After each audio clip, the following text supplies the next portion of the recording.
Jujur kalau gue sampai kapanpun gue sikat Hotman gitu. Sampai kapanpun dia mau jadi musuh abadi gue boleh. Sebenarnya sih mau bertempur, masih mau bertempur terus sama si Hotman gitu, karena kesombongannya gitu. Hotman kan hampir tiap hari membicarakan gue. Artinya itu satu sinyal bahwa gue adalah musuh terberat si Hotman selama dia jadi pengacara.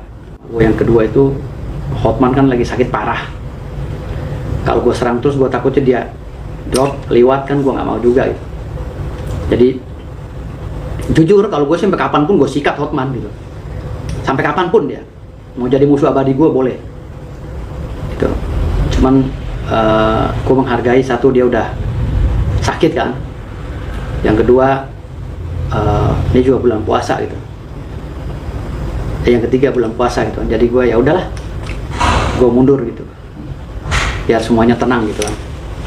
Sebenarnya sih mau bertempur, masih mau bertempur terus sama si Hotman gitu, karena kesombongannya gitu.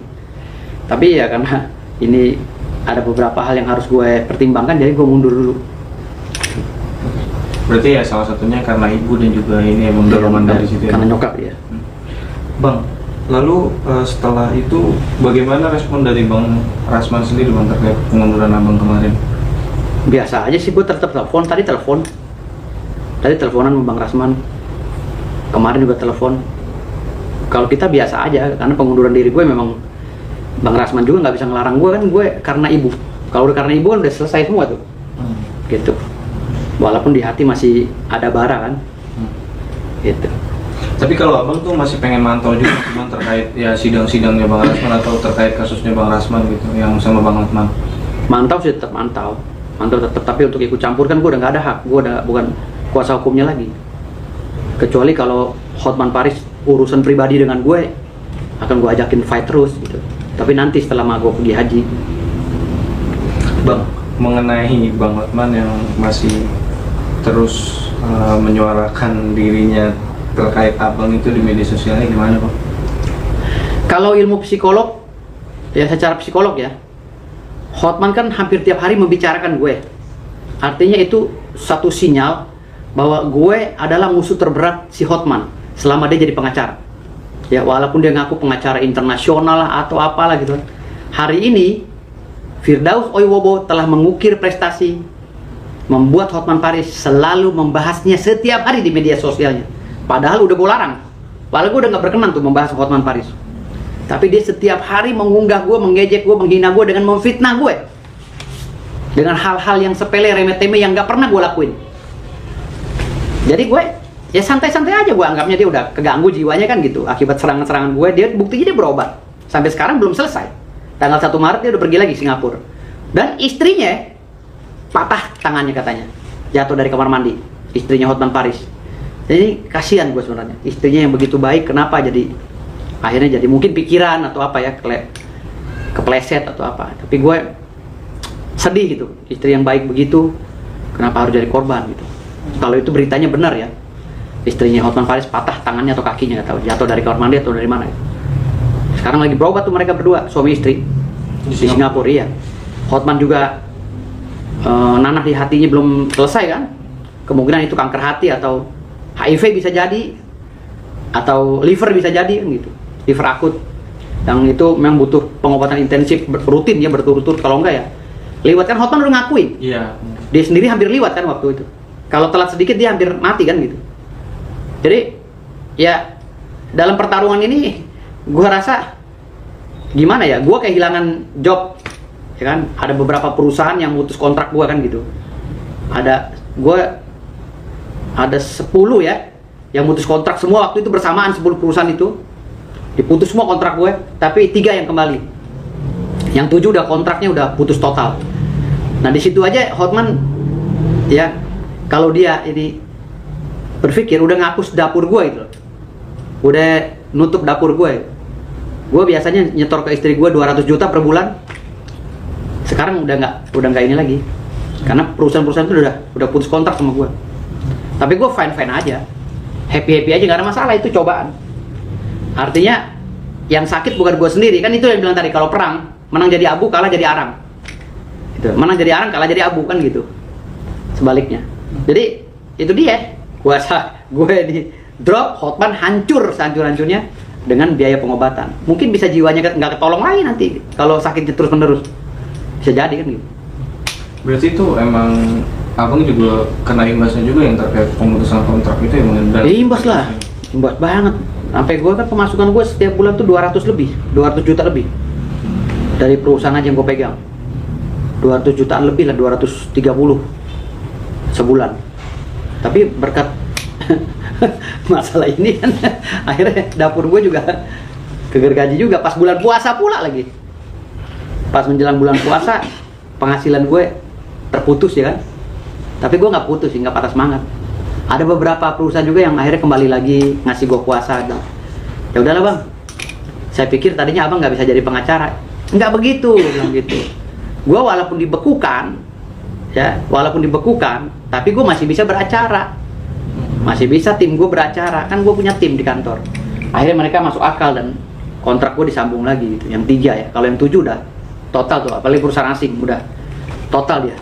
Analisis abang ini apakah timnya Hotman Paris akan lebih kuat gitu terkait mundurnya abang sebagai kuasa hukumnya Rasman? Gini loh, kalau kasus Rasman dengan Hotman ini kan kasus bukan kasus pasal.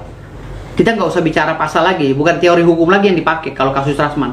Kasusnya politik hukum, adu kuat backing, ya. Jadi udah nggak ada cerita itu pasal-pasal itu nggak pakai, pasal 27 diperiksa di Mabes mana ada.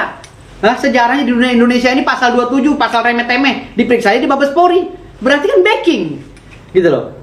Persiapan untuk menangkap si Rasman. Tetapi gue juga punya backing kan. Backing gue lawan backing si Hotman, gitu loh. Sekarang adu kuat backing, sampai sekarang backing gue masih jagain si Rasman, Bang Rasman, gitu. Jadi buktikan aja si Hotman bisa nggak menjarain si Rasman, kan gitu. Kalau si Hotman kuat backingnya, nggak mungkin di-track di media sosial minta tolong sama menteri, gitu. Gue juga bukan pengacara kaleng-kaleng kali, gitu. Artinya sehebat-hebat apapun congor si Hotman, nggak bisa itu. Kalau dia bahasa, wah saya ini dekat dengan petinggi, banyak kok kita dekat sama petinggi-petinggi yang dia dekat sama petinggi-petinggi, gue juga dekat sama petinggi-petinggi itu, gitu. Jadi sekarang bukan masalah pasalnya yang dipermasalahin dalam persidangan Rasman. Adu kuat backing, sampai sekarang gue jagain Rasman, gitu loh. Tapi menurut analisis abang nanti kiranya nih kedepannya apakah Bang Rasman tetap akan masuk ke dalam jeruji bang? Nggak bisa, kan gue ada kunci. Bagaimana caranya mau menjarain si Rasman? Nggak bisa. Kalau ngikutin otak si Hotman sih ya bisa. Kalau menurut dia kalau lawan orang kecil masih bisa. Kalau lawan gue jangan coba-coba. Kalau lawan kecil dipelintir sama Hotman sebentar loh. Tapi kalau lawan gue, aduh pedang pak. Nggak bisa dia sombong-sombong di Indonesia ini. Okay. Mau belaga jagoan. Siap. Nggak ada Hotman di mata gue. Bang Firdaus, ini yang lagi rame nih bang, terkait abang kemarin menjelaskan bahwa mempunyai harta 7 turunan, 8 tanjakan, 9 tikungan, itu gimana sih bang? Ya kan gini, gue ya sebelum dapat jasa hukum dari klien gue yang punya Gunung Parung, 55.000 hektar, kan gue juga punya tanah yang di beberapa tempat ya, Jakarta Selatan, di mana, di puncak, di mana-mana, itu kan nilainya juga T juga kan, triliun juga gitu kalau kita akumulatif kan gitu, dengan rupiah. Tapi kan selama ini kan gue nggak pernah ngumumin gitu kan. Ini gue terpaksa gue ngomong begini dan viral itu gara-gara si Hotman ini ngeledek gue dulu kan. Ngeledek lah, materi lah yang diomongin, materi. Gue bilang lu nggak seberapa kan gitu. Hanya omongin materi, kita nih udah nggak ngomongin materi. Kita nih justru nyari hidup itu bagaimana hidup sesederhana mungkin. Contoh kayak gue, tahun 99 gue udah kabur dari rumah. Udah nggak pernah lagi ketemu orang tua. Gue jadi pemulung, gue jadi supir angkot, gue jadi apa, gue cari. Kenapa? Karena kehidupan gue di rumah gue tuh nggak pernah susah, gitu loh. Orang tua gue nggak pernah susah, gitu loh. Sampai biaya mabok aja ada dari bokap gue. Saking nggak ada susah, jangankan makan, biaya mabok dikasih sama bokap gue. Kasarnya gitu waktu gue remaja. Saking gue nggak ketemu susah gitu kan. Jadi artinya gue kabur itu, gue mencari jati diri. Gue kuliah bayar sendiri, ya kan. Gue ngamen, gue jadi supir angkot, gue ngojek. Bener-bener gue tuh nggak. Nyokap gue nanya, lu di mana sih sebenarnya? Nggak pernah gue ngomong sama nyokap gue susah. Kalau gue pulang ke rumah gue gagah, ya kan? Udah rapi pakaian. Padahal mah gue ngojek kan gitu. Gue nggak pernah ngomong kesusahan sama emak gue, nggak mau gue, karena gue fight orang. Dan baru-baru ini aja gue cerita sama mak gue bilang, ah yang bener kamu, mak gue aja nggak percaya, masa kamu sampai jadi pemulung? Ya itu dia, gue bilang, dari tahun 99 ke 2011 gue ketemu bokap nyokap itu bener-benernya tahun 2011 pas bokap gue cuci darah kan. Cuci darahnya udah berapa tahun gitu kan. Nah menjelang meninggalnya bokap gue ketemu cuci darah terakhir ya 2013 beliau meninggal kan gitu. Itu aja sih gue ketemu sama orang tua gue dekatnya gitu sampai sekarang.